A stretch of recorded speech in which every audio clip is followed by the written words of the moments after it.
Mesdames et messieurs, je suis heureuse de vous retrouver sur ce plateau de Spotlight, votre magazine d'actualité et de découverte que l'Union africaine de radiodiffusion vous offre à la faveur du Chant Total Énergie 2022. À la une de cette édition, les dernières nouvelles de la compétition, la découverte du complexe sportif Mohamed Ferrani de Beblouet, l'une des plus vieilles communes d'Alger. Nous irons ensuite ensemble revisiter le vécu du Chant Total Énergie 2022 par les Algériens.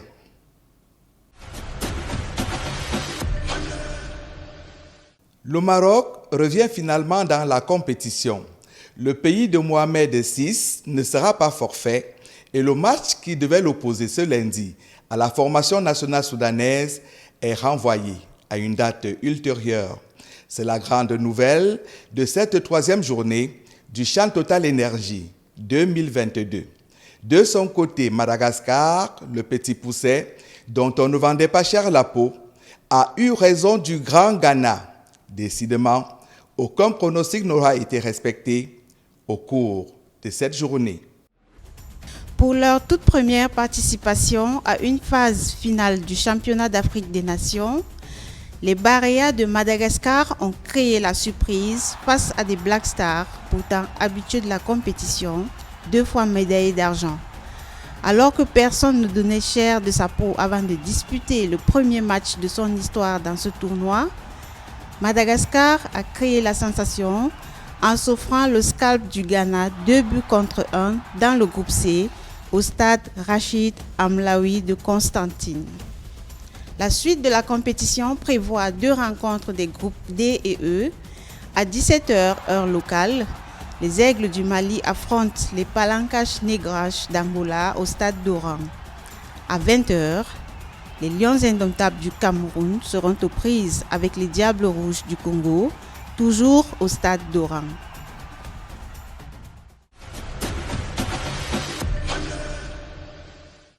Beblouet, dans la ville d'Alger, abrite le complexe sportif Mohamed Ferrani.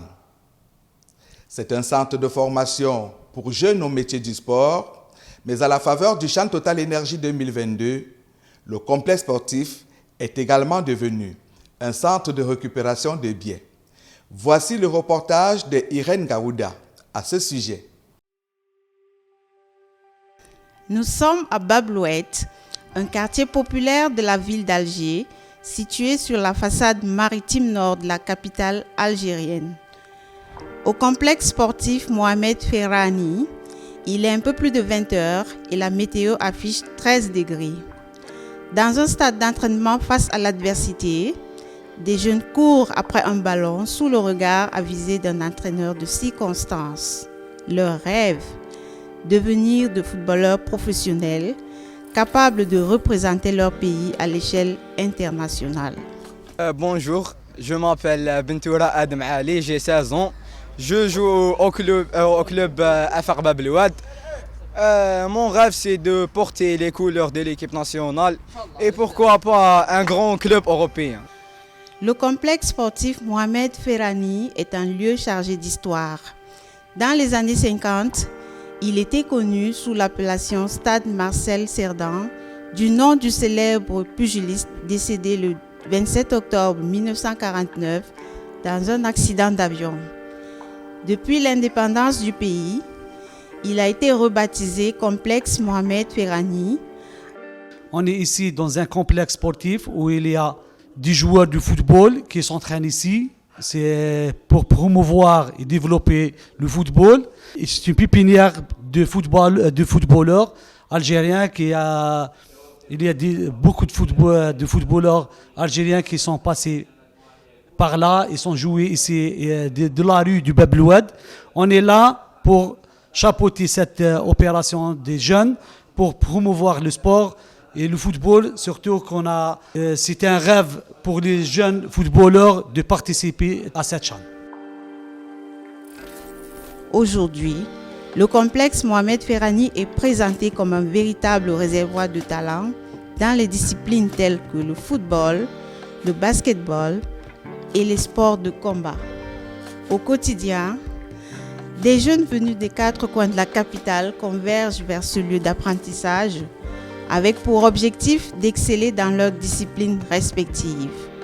D'après les responsables, c'est un peu plus de 5000 jeunes et moins jeunes issus d'une quarantaine d'associations qui frappent aux portes du complexe chaque année. Comment les Algériens vivent le CHAN, c'est la grande inconnue de ce début d'année 2023. Ce que l'on sait déjà, c'est que le gouvernement algérien n'a ménagé aucun effort pour donner toute sa splendeur à la plus grande compétition amateur du football sur le continent. On en veut pour preuve les rues richement pavoisées, aux couleurs des 18 pays qui participent au CHAN Total Énergie 2022. De nombreuses rues ont été reprofilées, les transports améliorés. Le tramway est venu s'ajouter au réseau de bus et de métro qui existait déjà pour faciliter le déplacement durant cette grande fête du football continental. Au sein même de la population, les avis sont partagés. Officiellement, on est tous heureux ici d'accueillir cette compétition, spécialement quand l'Algérie, le pays hôte, descend dans l'arène. Mon opinion de le CHAN en Algérie, c'est une très bonne idée parce que la première fois l'Algérie elle fait la Coupe d'Afrique avec le début du stade de Baraki Nelson Mandela.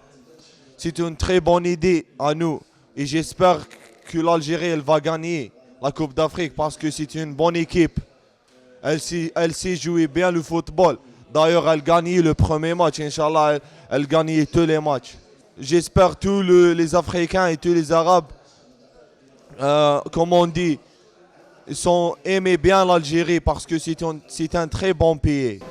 Ça représente beaucoup de choses. C'est bon pour l'Algérie, c'est bon pour l'Afrique. Et tout va pour le mieux. Pour l'instant, ça va, elle commence bien. On est très contents. Écoutez, l'Algérie a toujours été un pays touristique, je ne sais pas si vous le savez ou pas, depuis longtemps. Donc tout le monde est le bienvenu et tout va pour le mieux pour l'instant. C'est une expérience, on a déjà organisé une Coupe d'Afrique, ça s'est bien passé en 1990, vous étiez peut-être pas né, non? En 90. On l'a eu récemment, en Égypte, et là c'est une expérience. Normalement ça va très bien, tout va bien, et tout le monde est le bienvenu. D'abord c'est une opportunité pour certains joueurs locaux, comme on dit, de briller, peut-être de décrocher des contrats en Europe. Ensuite c'est une opportunité pour commercialiser une bonne image de l'Algérie. Et aussi une bonne image de l'Afrique. Dans les faits, la réalité est tout autre. Les fan zones sont désespérément vides. Certains expliquent cet état de choses par le climat un peu frisqué. Mais pour d'autres qui ont choisi de garder l'anonymat, le football n'est pas vraiment la grande passion, mais le business.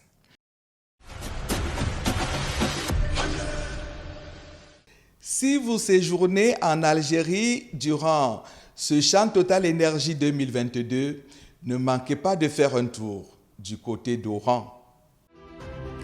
Situé à plus de 400 km d'Alger, Oran, au dire des amateurs de belle vie, est certainement l'une des plus belles villes d'Algérie. À partir du mont Santa Cruz qui surplombe toute la baie d'Oran, la ville se dresse fièrement du haut de ses gratte-ciels qui se sont agglutinés au fil des ans. Ville moderne, plusieurs fois colonisée par des Grecs, des Romains, des Espagnols, des Italiens et plus récemment encore des Français, Oran porte encore les marques de son lourd passé de viol culturel et civilisationnel. L'architecture espagnole y est marquante et l'histoire de la ville est fortement imprégnée de la riche culture ottomane et arabo-musulmane qui symbolise son art. Oran, c'est aussi le football, le sport roi.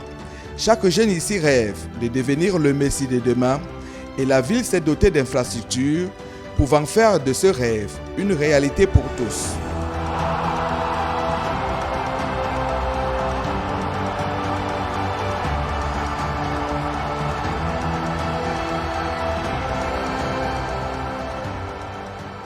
Oran en langue berbère, Waran, signifie lion. C'est une ville riche qui abrite le célèbre port gazier et pétrolier qui porte son nom. Le colon l'a bâti à son image, d'où la ruée des grandes enseignes hôtelières internationales vers cette ville d'Algérie. La vie y est magnifique, le climat clément.